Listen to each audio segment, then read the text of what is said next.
Je vais corriger ton projet qui consiste à réaliser une boutique en ligne en JavaScript. Donc, présentation du contexte du cahier des charges. Présentation de l'entreprise à origine du besoin. Chocopap est une entreprise de vente de chocolat qui possède plusieurs boutiques en France. L'entreprise souhaite évoluer et proposer à ses clients la possibilité de commander leurs produits en ligne. Contexte. Vous êtes actuellement développeur junior dans une agence web. Le chef de projet vous a proposé de collaborer sur un nouveau projet. On vous a chargé de travailler sur la partie front-end du site. La charte graphique, les wireframes et les images vous ont été fournis. Le client a demandé à avoir un site responsive. Bon, maintenant, tous les sites sont responsives. Vous travaillez sur la partie front-end du site en collaboration avec d'autres développeurs. Or, le projet peut être fait à plusieurs. Votre mission sera d'intégrer les wireframes qui vous ont été fournis ainsi que leurs fonctionnalités en accord avec le cahier des charges. Expression de la demande, réalisation attendue de l'apprenant. Réalisation attendue. Donc voilà ce que le site devra respecter. Ainsi que ceci, bien sûr. Donc il faut qu'il soit visible. Donc moi je demande l'utilisation de GitLab, mais ça peut être GitHub bien entendu. Sauf que bon, nous on utilise GitLab. Avec 10 commits. Donc l'URL du site en ligne et le lien de GitLab avec les 10 commits. Donc, à l'aide de HTML, CSS, des librairies framework de votre choix et des éléments fournis, il faut intégrer les wireframes. Pour ce projet, le design est libre. Il vous est cependant demandé de respecter au mieux la charte graphique du client. Toutes les pages doivent être accessibles. Votre projet est en collaboration avec d'autres développeurs. Donc pour le développement, on peut utiliser des librairies de framework JavaScript. Alors ça peut être des bibliothèques, comme par exemple React, et des éléments fournis. Un fichier JSON vous a été fourni. On utilise Ajax pour intégrer les produits à la boutique. On peut aussi utiliser un service d'hébergement, Firebase. Donc voilà, on a... Bon, ça, non. Ça, on le dit plus tellement parce qu'en fait, maintenant, tous les sites doivent être accessibles facilement depuis tous les navigateurs. Avant, c'était pas le cas, maintenant, c'est le cas. Et voilà. Donc, j'ai bien reçu un fichier. Alors, c'est pas un PDF, c'était un fichier partagé. Bon, c'est pas grave.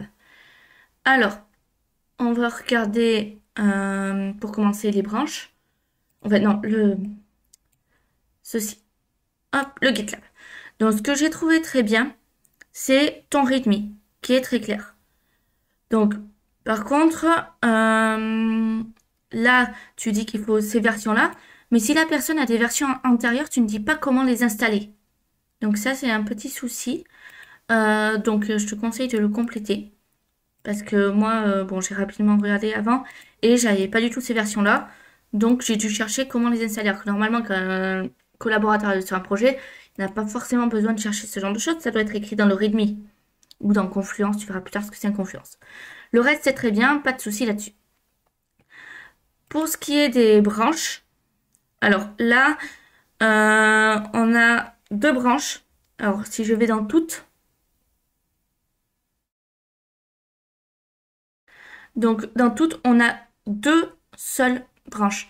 Et ça, c'est pas possible parce qu'en fait, euh, si tu mets tout dans main, ça veut dire que potentiellement, tu vas pousser des erreurs. Et tes collègues vont récupérer des erreurs. On ne doit jamais coder dans main. Main, c'est toujours la branche propre. Donc là-dessus, je t'invite à revoir mes vidéos où j'explique ce que c'est. Parce que là, tu as deux branches. Et normalement, tu devrais en avoir, mais beaucoup plus. Voilà pour ça. Donc, pour ce qui est de ceci. Alors, je vais mettre ça sur le côté. Maintenant, pour ce qui est des commits. Alors, les commits, j'en ai beaucoup. Donc, ça, c'est très bien. Rien à redire là-dessus. Donc, si je compte rapidement. 3, 4, 5, 6. Si je suis au sixième. 7, 8, 9, 10. Bon, on va avoir beaucoup plus que 10. Par contre, fais attention. Tu mélanges parfois du français et de l'anglais. Que de l'anglais. Et très souvent, tu remets les mêmes commits. Alors que les commits, ça doit être spécifique. Ça doit expliquer ce que tu fais en fait. Si tu codes quelque chose dans un fichier particulier, je vais dire index.html, c'est simple. Tu dois expliquer ce que tu as fait dans index.html. Tu dois pas juste te dire index.html. Donc voilà, ça c'est un petit souci que j'ai vu. Ensuite, pour ce qui est donc du site en ligne, ici, Donc là, très bien. Si je clique sur voir la boutique, j'arrive bien dans ma boutique. Donc c'est parfait.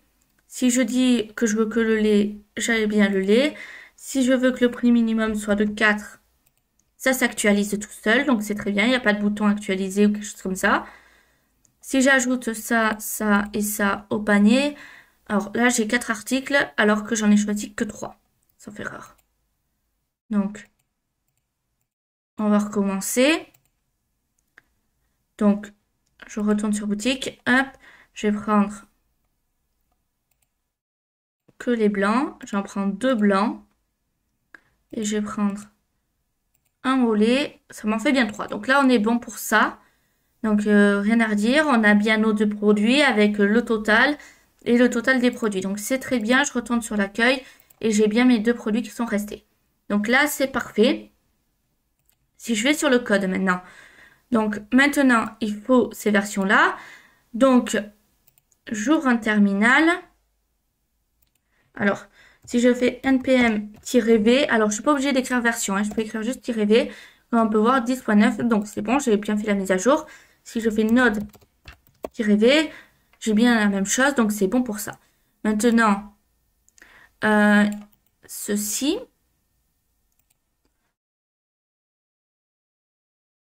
Donc là, on est bon. Par contre, on n'a pas le npm install. Donc je vais installer la CLI.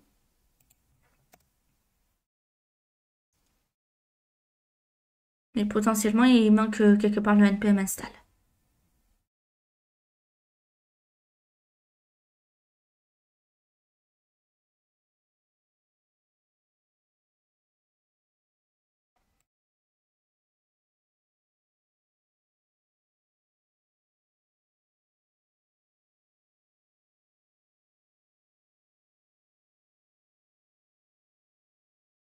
Donc en attendant, je vais ouvrir un autre terminal.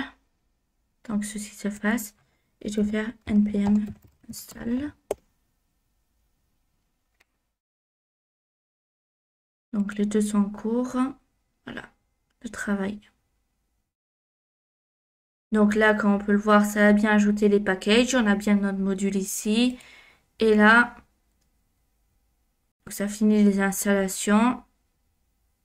Très bien, donc on continue. Si je fais ng-serve,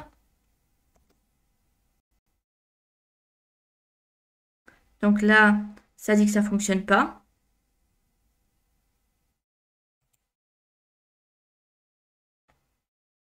Donc on va attendre que npm finisse d'installer les trucs.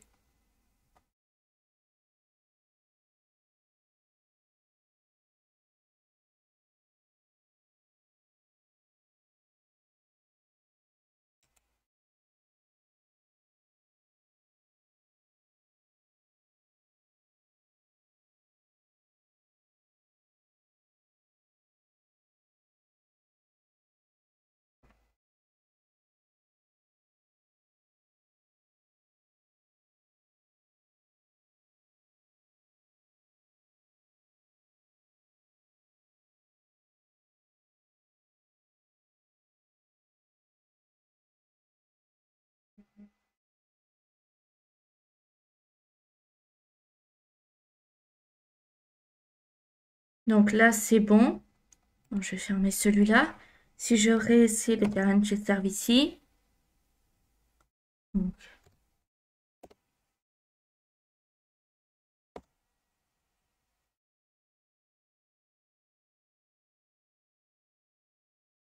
Donc là, tu vois, c'est les petits trucs, ça, tu n'as pas écrit qu'est-ce qu'il faut faire, etc. Bon, c'est pas grave, hein, mais... Et là, ça se lance. Donc si je fais CTRL-clic.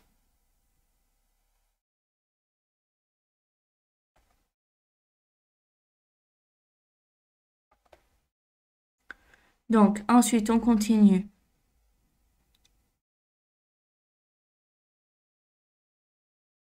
Là, ça dit pour builder le projet, donc bon, pas la peine. Donc là, ça redit ce que ça dit au-dessus.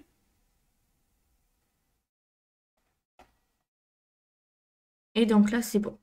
Donc si on regarde ici, voir la boutique, donc on a bien la boutique. Si j'ajoute au panier, J'ai bien mes trois cerisiers. Si je retourne dans l'accueil, je les ai toujours.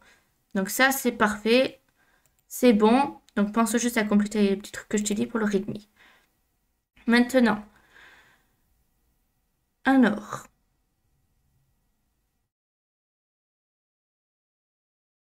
le truc c'est qu'il faut trouver le point d'entrée de l'application.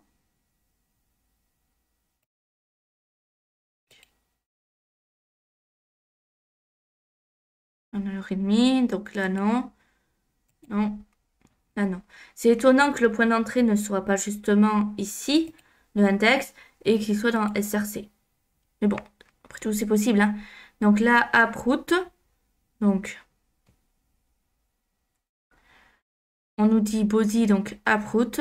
OK. Et là, on a tout.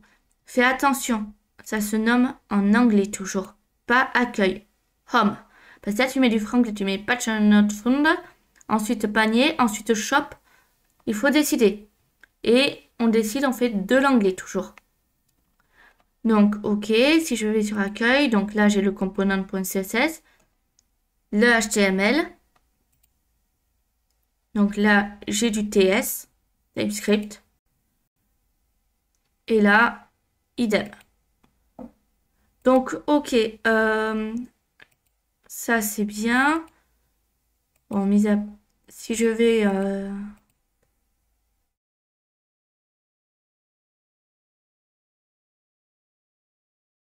c'est parfait. Si je teste en mettant slash ttt, j'arrive bien sur une erreur 404.